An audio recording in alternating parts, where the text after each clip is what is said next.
महाभारत की गाथा में कौरव के मामा श्री शकुनी को अपनी कुटिल बुद्धि के लिए विख्यात माना जाता है। छल कपट और दुष्कृत्यों में माहिर शकुनी ने युद्ध तक पांडवों के विनाश के लिए कई चालें चली। कहते हैं कि इन्हीं चालों के कारण पांडवों के जीवन में उथल पुथल रही और अंततः युद्ध की नौबत आ गई। आओ जानते हैं शकुनी मामा के 7 रहस्य 3 चालों के साथ। क्या थे वो 7 चालें, जानेंगे आज की वीडियो में, इसलिए वीडियो में अंत तक बने रहे। साथ ही वीडियो को लाइक करके चैनल को सब्सक्राइब जरूर कर दे और नीचे दिए गए घंटे के बटन को दबाना न भूले। पहला रहस्य, शकुनी के माता पिता गांधार नरेश राजा सुबाल के पुत्र थे। शकुनी का जन्म गांधार के राजा सुबाल के राजप्रसाद में हुआ था। वो माता गांधारी का छोटा भाई था। वो जन्म से ही विलक्षण बुद्धि का स्वामी था, अतः राजा सुबाल को अत्यंत प्रिय था। जेल में शकुनी किंवदंती अनुसार ऐसा माना जाता था कि गांधारी का विवाह धृतराष्ट्र से करने से पहले ज्योतिषियों ने सलाह दी कि गांधारी के पहले विवाह पर संकट है, अतः इसका पहला विवाह किसी और से कर दीजिए, फिर धृतराष्ट्र से करे। इसके लिए ज्योतिषियों के कहने पर गांधारी का विवाह एक बकरे से करवाया गया। बाद में उस बकरे की बलि दे दी गई। कहा जाता है कि गांधारी को किसी प्रकार के प्रकोप से मुक्त करवाने के लिए ही ज्योतिषियों ने ये सुझाव दिया था। इस कारणवश गांधारी प्रतीक रूप में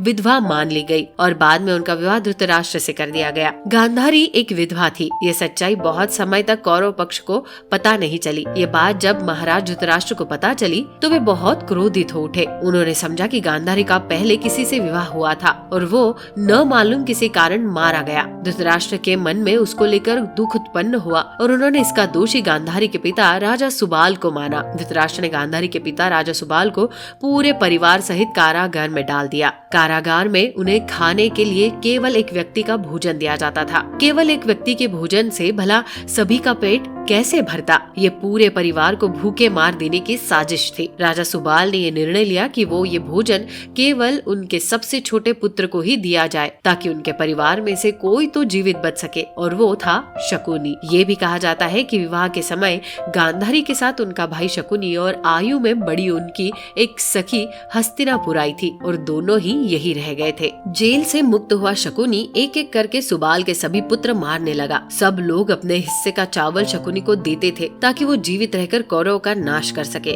सुबाल ने अपने सबसे छोटे बेटे शकुनी को प्रतिशोध के लिए तैयार किया। मृत्यु से पहले सुबाल ने धृतराष्ट्र से शकुनी को छोड़ने की विनती की, जो धृतराष्ट्र ने मान ली थी। राजा सुबाल के सबसे छोटे पुत्र कोई और नहीं तो बल्कि शकुनी ही थे। शकुनी ने अपनी आंखों के सामने अपने परिवार का अंत होते हुए देखा और अंत में शकुनी जिंदा बच गए। जब कौरव में वरिष्ठ युवराज दुर्योधन ने ये देखा कि केवल शकुनी ही जीवित बचे हैं, तो उन्होंने पिता की आज्ञा से उसे क्षमा करते हुए अपने देश वापस लौट जाने या फिर हस्तिनापुर में ही रहकर अपना राज देखने को कहा। शकुनी ने हस्तिनापुर में रुकने का निर्णय लिया। बदले की भावना कौरवों को छल व कपट की राह सिखाने वाले शकुनी उन्हें पांडवों का विनाश करने में पग पग पर मदद करते थे, लेकिन उनके मन में कौरवों के लिए केवल बदले की भावना थी, क्योंकि धृतराष्ट्र ने शकुनी के संपूर्ण परिवार को जेल में डाल दिया था और उनको बस मुट्ठी भर अनाज ही खाने को दिया था। शकुनी ने अपने पूरे परिवार को जेल में भूख से अपनी आंखों के सामने खत्म होते हुए देखा था। आप सोच सकते हैं कि उसके मन में किसके लिए क्या होगा और वो किसके लिए क्या करेगा। कहते हैं कि शकुनी ने प्रतिशोध लिया था,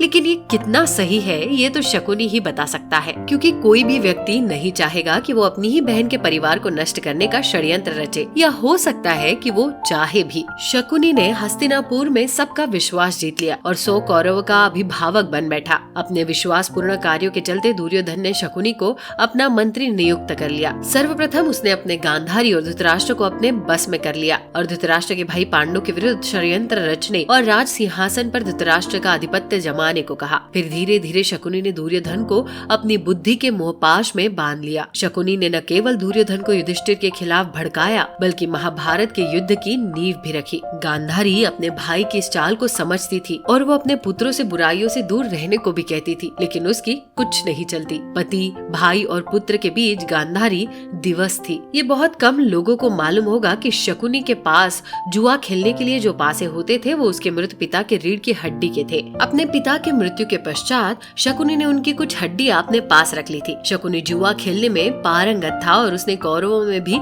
जुए के प्रति मोह जगा दिया था। शकुनी का वध। कुरुक्षेत्र के युद्ध में शकुनी ने दुर्योधन का साथ दिया था। शकुनी जितनी नफरत कौरव से करता था उतनी है पांडवों से, क्योंकि उसे दोनों की ओर से दुख मिला था। पांडवों को शकुनी ने अनेक कष्ट दिए। भीम ने उसे अनेक अवसरों पुत्रों पर परेशान किया। महाभारत युद्ध में महादेव ने शकुनी का इसके पुत्र सहित वध कर दिया।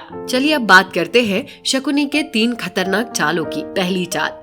एक योजना के तहत एक बार दुष्ट दुर्योधन ने शकुनी मामा के कहने पर भीम को जहर देने की योजना बनाई। सभी को गंगा के तट पर प्रमाण कोटि स्थान में जल क्रीड़ा करने और उत्सव मनाने के लिए एकत्रित किया और दुर्योधन की योजना अनुसार चुपके से भीमसेन के भोजन में विष मिला दिया गया। फिर निश्चेष्ट भीम को गंगा के ऊंचे तट से जल में ढकेल दिया गया। अन्य पांडवों को इसका भान भी नहीं होता है। भीम को जल में उनके नाना आर्यक उसे वासुकी नाग के पास ले जाते हैं। वासुकी अपनी विद्या से भीम को जिंदा कर देता है और उसमें सहस्त्र हत्तियों का बल भर देता है। दूसरी चाल। शकुनी की योजना अनुसार 5 पांडवों को वारणावत भेज दिया जाता है, जहां लाक्षागृह में आग लगाकर पांडवों को जिंदा जलाकर मारने की योजना बनाई गई थी। लेकिन एन वक्त पर महात्मा विदुर ने पांडवों को गुप्त संदेश भिजवाया और शकुनी के चाल का खुलासा हुआ। तब 5 पांडवों ने विदुर के एक विश्वास पात्र से सुरंग खुदवाई और उसी सुरंग के माध्यम से वे लाक्षागृह से बाहर निकलकर गंगा पार जंगल में चले गए। इधर हस्तिनापुर में खबर फैला दी गई कि पांडव लाक्षागृह की दुर्घटना में मारे गए हैं। लेकिन कुछ काल के बाद विदुर जी ही पांडवों को हस्तिनापुर लेकर आए और फिर उनको इंद्रप्रस्थ का राज्य दिया गया।